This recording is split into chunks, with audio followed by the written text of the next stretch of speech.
Hey guys, it's me. In this video, we want to share the secrets of how to lose that last 10 pounds. Okay, now what's interesting, it's very unnatural to lose weight in general. The body doesn't like losing weight. It goes against its own purpose of trying to survive. So anything that's losing is something that's very unnatural. But there are things that you can do strategically to really dig deep into losing that last resistant stubborn weight. Okay, so number one, zero sugars. Now, as you may already know, that anything high in the glycemic index, anything high in sugar increases insulin, and insulin blocks fat burning. You will not be able to lose weight in the presence of insulin. And that includes all the hidden sugars, like the breads, the pasta, the cereal, the crackers, the biscuits, the waffles, pancakes, muffins, juice, alcohol, and fruit, okay? We need to actually bring all those out of the diet because we don't want any excess insulin, okay? All right, number two, intense exercise. The intensity of exercise is what can trigger the most powerful fat-burning hormone called growth hormone. And here's the catch-22 with intense exercise. Exercise will help you lose weight if you recover from it. All the benefit of exercise occurs in the recovery. So yes, we need to do a full-body, high-intensity workout, but that will only work if you don't overtrain. It only works if you recover from that workout, okay, in the sleep. So if you're working out and you're sore the next day or you're tired the next day, then give it some more time. But the combination of high intensity, full body, compound resistant exercise with recovery will increase some massive growth hormone changes, which then will burn fat. Okay? Number three, 8+ hours of sleep. Now why? Because most of the fat burning and most of the benefit of exercise occurs when you're sleeping. If you're only getting 6 hours or even 7 hours of sleep, that can greatly reduce your chances of losing weight. And the key has to be quality, it has to be long enough. And it's totally okay if you take a nap during the day, but we need that 8+ hours of sleep every night. Number four, 2 meals per day. Now, here's the thing. We don't want you to be hungry. We don't want you to cut calories. That doesn't work. It creates starvation.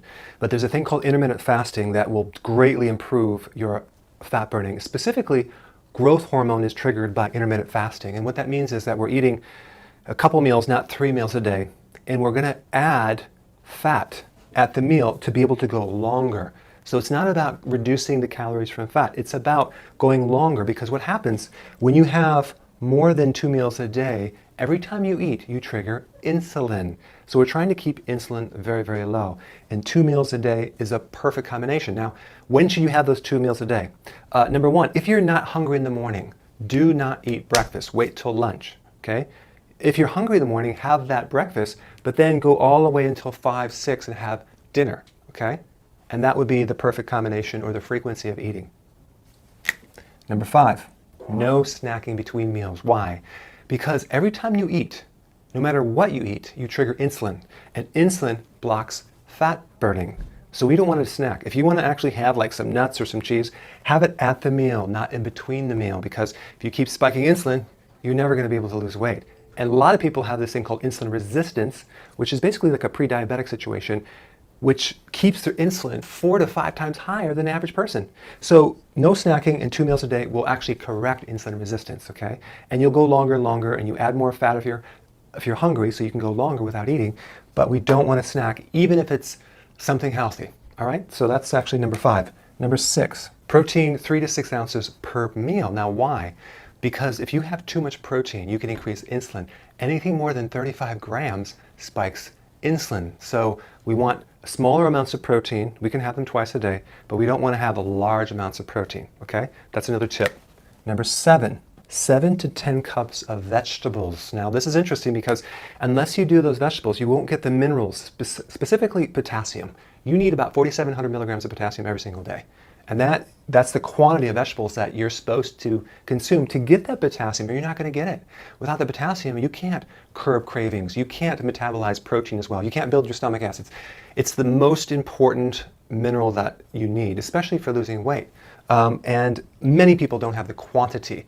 Now, we just want to make sure you can have 2 big salads, you can blend it, but here's the key. If you're consuming a type of vegetable that you're not used to, like even kale, or any of the cruciferous vegetables, and you start bloating or you get constipated, change up the vegetable, because we can't have you bloated. A lot of the microbes in your gut eat fiber, and if you overwhelm the microbes with too much fiber at one time, they're not used to it, and you're constipated, you're bloated, you're not going to lose weight, okay? So make sure you're eating vegetables that you can digest, and that you don't have any type of digestive problem. Okay? So those are the 7 secrets to lose that last 10 pounds. And this will work if you follow them. A lot of times people will focus on one more than the other, but whatever you're missing, plug it in and write your success stories below. Hey, thanks for watching. I want to send you a gift in exchange for a little survey. The survey is very short, and I just want your opinion on a question. So click the link below, fill out the survey, and check your inbox.